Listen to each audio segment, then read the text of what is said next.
Olá pessoal, espero que vocês estejam bem. Estou postando hoje a nossa última aula do bimestre, porque se vocês acompanharem o calendário, hoje, dia 17, sexta-feira, na próxima sexta-feira, dia 24, é a nossa prova bimestral. Então, o que nós precisamos definir hoje? Conteúdo para a prova bimestral, que eu vou deixar escrito na aula de hoje. Então, quando vocês olharem o Exponte na publicação deste PowerPoint, deste vídeo, vocês junto vão ter o conteúdo da prova. Outra coisa importante, trabalho lista e trabalho tema, também postado, entrega hoje até meio-dia. Eu vou deixar o trabalho lista corrigido hoje também. Eventualmente, por algum motivo, se não conseguirem postar o trabalho lista ou o trabalho tema no Exponte, estou deixando junto com o conteúdo o meu e-mail para vocês me enviarem por e-mail. Então, ainda estamos em ótica geométrica. No conteúdo de espelhos esféricos, então, nosso último conteúdo para a prova bimestral é a página 24, que eu estou retomando. Então, gostaria que vocês acompanhassem comigo na página 24, aquela calota que veio de uma circunferência que foi cortada e esta parte espelhada na parte de dentro, então é um espelho côncavo. E eu gostaria de retomar na página 24 o desenho dos elementos geométricos do espelho esférico côncavo. Então, lá na página 24, se vocês estão acompanhando comigo, nós temos a calota, que veio do corte da circunferência. Esta calota espelhada na parte interna, olha as aspinhas aqui que me diz que não é espelhado a parte externa.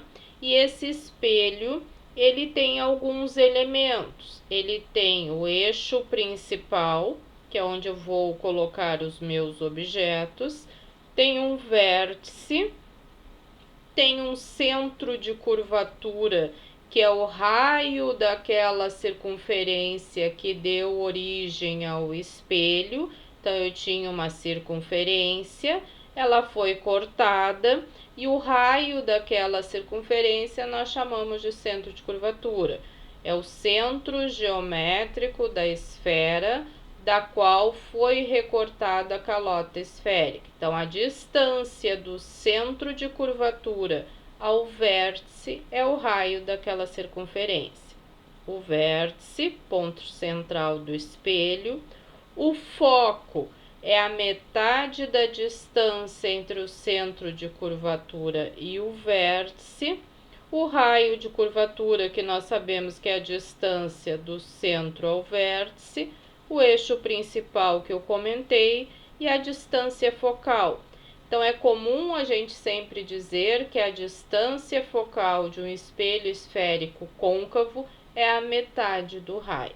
Então, esses elementos para nós são importantes porque definem esse espelho. Quando vocês forem estudar e retomar os espelhos planos, nós temos um espelho plano somente com o eixo principal e com a distância do objeto até o espelho e da imagem até o espelho. O geométrico esférico côncavo, ele tem alguns elementos diferenciados que nós estamos enfatizando na página 24. Então, gostaria que vocês lessem, que vocês memorizassem estes elementos e não esquecendo que isso era uma esfera que foi cortada e aqui dentro eu tenho ela espelhada. Lembrem-se que na página 23 tem a aplicação prática deste espelho. É aquele espelho retrovisor do automóvel, é aquele espelho que às vezes está no supermercado de uma loja, que tem a função de amplificar a imagem. Então, isso tudo foi nossa última aula. O que eu quero fazer hoje ainda para a nossa prova bimestral? Correção, trabalho, lista. É possível que vocês estejam assistindo essa aula antes do meio-dia, podem já ter me enviado o trabalho lista, então é hora de corrigir.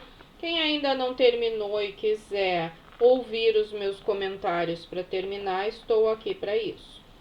Então, vou indicando página por página do livro onde eu encontro cada questão. Raio de luz. Defina raio de luz. Página 8. Raio de luz é um segmento de reta orientada que representa a direção e o sentido de propagação da luz. Eu lembro que nós comentamos em aula ainda que às vezes tem uma representação vetorial para esse segmento de onde vai esse feixe de luz, de onda eletromagnética. Tipos de pincéis de luz, também na página 8. Eu tenho um pincel de luz que pode ser convergente, vocês estão me acompanhando, já estamos na página 9, divergente e cilíndrico. Poderíamos desenhar essas três formas, nós já fizemos isso em aula, só estou retomando o que está na página 9, os tipos de pincel de luz. Princípios da óptica geométrica, página 10. Quais são os princípios? Primeiro, princípio da propagação retilínea. Vocês lembram que nós comentávamos que a sombra só existe porque algo se interpõe na frente do feixe luminoso. Então, atrapalha aquele feixe e a propagação da sombra. Então, a luz se propaga de forma retilínea. Primeiro princípio da óptica geométrica. Segundo princípio, independência dos raios luminosos.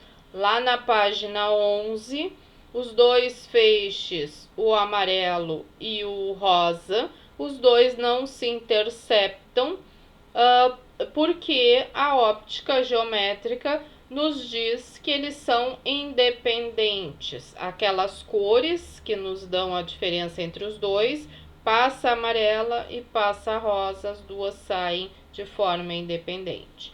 E o terceiro princípio, também na página 11, reversibilidade dos raios de luz. Usa o espelho retrovisor como aquele feixe que vai e volta para a gente poder se enxergar. É um bom exemplo já comentado em sala de aula. Só estou retomando no trabalho lista.